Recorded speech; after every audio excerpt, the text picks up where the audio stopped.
Beauty Mart eviction leaves Jonesboro, Georgia in chaos. Oh my That's goodness. right. Wasn't it ever chaotic? Yes. Have you ever seen something so chaotic? I mean, I have not seen anything that chaotic before. It was crazy. it was nuts. Ooh, yes. When we first saw this, we knew, or I knew, that I wanted to have it on Southern crime and incarceration because we cover all things in the South.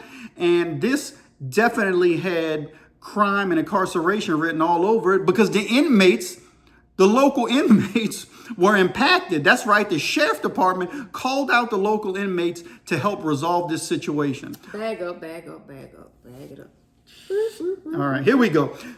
So why don't you share with the audience what happened and what made this situation so interesting? So there was a Beauty Mart eviction of all of the supplies that was within this business. So you're talking about wigs, you're talking about the little styrofoam models that holds the wigs, beauty supplies for hair, beauty supplies for your face, makeup, skincare products, all these things, weave, And this stuff has value, eyelashes, right? Costume jewelry, all the stuff you see in a beauty supply store. And so What's the value on most of the stuff? Because I don't know a lot about this stuff. And my wife obviously would have an idea about the value. So what kind of value are we talking about on some of the stuff? Well, it depends on what type of hair it is. If it's good hair, it's more expensive. It can be a couple of $100s. If it's a hair care product, it can be anywhere from a couple of dollars to $15, depending on what that product is. You have your lip glosses and your lipsticks that run like $2 to $3, $1. So did it make sense to you to see people out there in a free-for-all to try to grab as much as they can? No, it didn't. Not at all. Can you talk louder for the people to hear you? No, it didn't make sense at all. So when you're watching this, tell me some of the initial things. I know what I'm thinking. I'm going to share what I'm thinking, but I'll tell you what I was thinking. What you was thinking as you're watching this unfold. When I was watching this, I was thinking to myself, this cannot be real. This isn't really happening. But it was real. It was in real time. There was all these piles of product in this parking lot that went across a nice area, a nice span of the parking lot, and it was sectioned off. It was encircled with caution tape. Like it was a crime scene. It did look like a crime scene.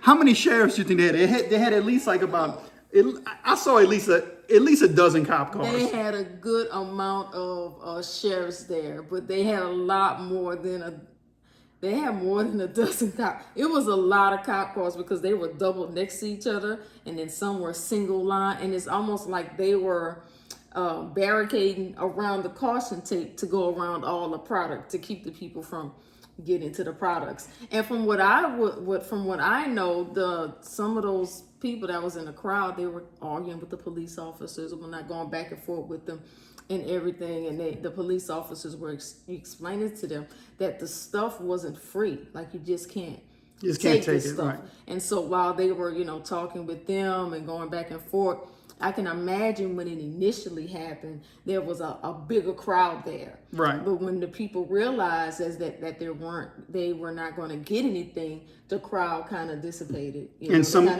But the crazy thing that happened, that because these people were getting all of these text messages and these Instagram short messages from social media, people were, they were replicating the messages to other people, and they all came. And it caused this crazy traffic issue within the... Right, yeah, that's true. I forgot about the traffic. They said traffic was backed up for miles, right? Yes, it was backed up for miles. It was crazy. All because people thought they were going to get a free hair conditioner. They thought they was going to get a free wig, a free weave, and so everybody came out to try to get something. And it was just crazy. It was crazy. It was unbelievable, but it really did happen. And the people really felt like they had a right to this free stuff, and it wasn't free stuff. It belonged to somebody. And what did the sheriff say about that stuff? The sheriff said, according to the article, and I read a couple articles on this, but there was one The one I'm quoting right now is from Fox 5. And the sheriff said, when they asked him about the stuff, he said, all right, this was it. Sheriff Levon Allen, who spoke exclusively with Fox 5 in front of the store. That's right, the sheriff was on the scene. Said he does not consider the property abandoned. That's what a lot of people assume. They assume because you throw it on the road or because you're evicted from a property that once they throw your property out, it's a free-for-all. Well, that's what they hoped, and that's what people were there to do, get this stuff. But the sheriff said it's not my property. He said it's not their property, meaning the people who showed up to get this stuff for free. Sheriff Allen said when asked who it belonged to, he said it belonged to the owners. The sheriff is 100% right. And you know what? You may think otherwise, and you may be offended if you were out there or if you agree with some of the freeloaders who showed up. And that's right. A lot of them, I'm not saying 100% of the people were freeloaders, but let's be honest. A lot of the people who showed up out there to get this stuff was looking to rummage and go through this stuff because they wanted to get something for nothing. And we can't live life like this, okay? We can't live life thinking that we could just get something for nothing. We gotta work. Why they didn't show up at the place and buy the stuff from the people? Why? Because we're in a bad economy and nobody can afford to buy hair care products. Well, you know what that means?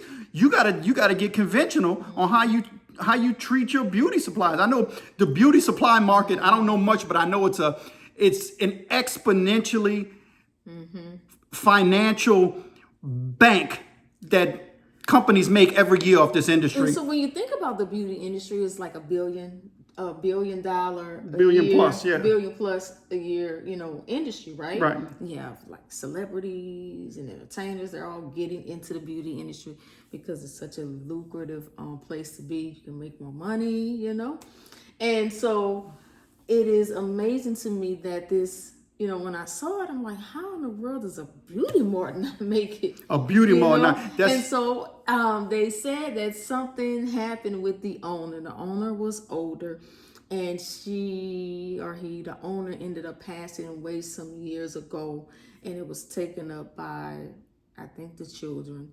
And after that, it kind of just went. It ran into the ground, yeah. And that's what happens from when some family don't care about it as much as the next. But what do you think about the fact, and this is where I'm going to chime in, is that the sheriff's department felt it necessary to caution tape the area off, like my wife said, and to also use the resources of the inmates, which I personally don't have a problem with. My wife sees it, it's taxpayers' money being wasted. But the inmates are inside jail. I'm sure the ones who got to get out and get that call and say, hey, get your stuff together. We're going to clean something up. I'm sure they were glad because it gave them something to do, right? Because me having been incarcerated, I understand sometimes when you get something to do, it helps the time go by a lot better. So they were able to get involved in this. But needless to say, the sheriff's department had to get corrections involved, and corrections had to get the inmates out there. They had to get 50-yard dumpsters, organize it, and they had to do this on the fly in a short amount of time and get this stuff out of there before around nightfall. It takes resources, What would have happened at nightfall? Man. If that stuff would have still been there and the sheriff wouldn't have got involved? What could have happened, right? We need to look at what could have happened. What did the sheriff's department prevent if people would have stayed out there and somebody else would have staked that as their stuff and somebody would have came to get it? It could have turned deadly, realistically, right? Yeah, it was definitely a safety issue there, and they were right to section it off and to pull it in to where people couldn't get to it, because it could have been a disaster. The traffic was already a disaster because the traffic was backed up for hours and hours, they said, because of this, and I can imagine that it would have been a disastrous thing to happen. What do you have to say to people who think that that the people who showed up to get free stuff should have been allowed to get that free stuff? What do you have to say to them, those who think that? You're wrong. You are absolutely out of line. You are wrong. You have able-bodied parts. You're able to work. You can think, You were able to definitely voice how you felt about getting the free stuff, so you can actually voice and go to a job interview and get a check for working. And go buy your own wig and makeup is what you're saying. Exactly. Yes, you took the words right out of my mouth, babe. So what we're saying is this was a terrible situation that could have been much worse. And we think that the sheriff department in this part of Jonesboro, Georgia, which it's actually says it's in Clayton County, right? I'm not that familiar with Georgia. Clayton County, Georgia, Jonesboro.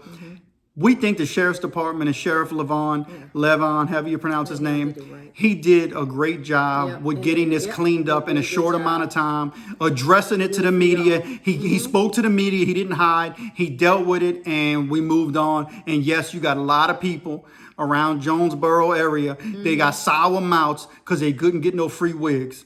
It is what it is. And you know what? Even if they threw those wigs in the dumpster, they can do whatever they want with it. I know in one of the videos that we saw the sheriff talking, I remember seeing him. He looked like he was tired. He looked like this was something that he really didn't want to be, dealing with. But it was something that he had to deal with. He had to address it. It was the elephant in the room. Yes. Here's the thing. It was a waste. Honestly, it was a waste of taxpayers' money to have to go deal with this. But they had to do it because I believe they prevented something greater from happening that was probably going to be crazy or much worse. People could have gotten fights. Eventually, I'm sure fights would have eventually occurred. The sheriffs were on top of this, and they dealt with it, addressed it, snipped it in the bud, so to speak, and moving along. Yeah, they had to haul all of the supplies into like big dump trucks, right? Yeah, that's when the inmates came in, and the inmates were throwing it into the dumpsters. Trustees or whatever, and they were throwing them all into the dumpsters. And I'm sure they got back to the compound in jail, and they were like, man, they had all kind of stuff. They had wigs, they had lipstick, they had makeup, they had book bags, whatever, shampoos, conditioners. These dudes were throwing, and they were like, man, people was out there, because you know how it is when prisoners start telling stories, they like to elaborate on it, make it a lot more grander than what it really is. So this was a crazy story that we saw, and we thought it would be cool to address on Southern Crime and Incarceration. Take a moment, give us a thumbs up, a like, subscribe. Very new channel. I'm trying to get this thing going as we talk about all things Southern crime and incarcerated related. And this was definitely a more laid back type story, but a story that's still interesting nonetheless. And we would like your input on it. Share what your thoughts are. Thanks for watching.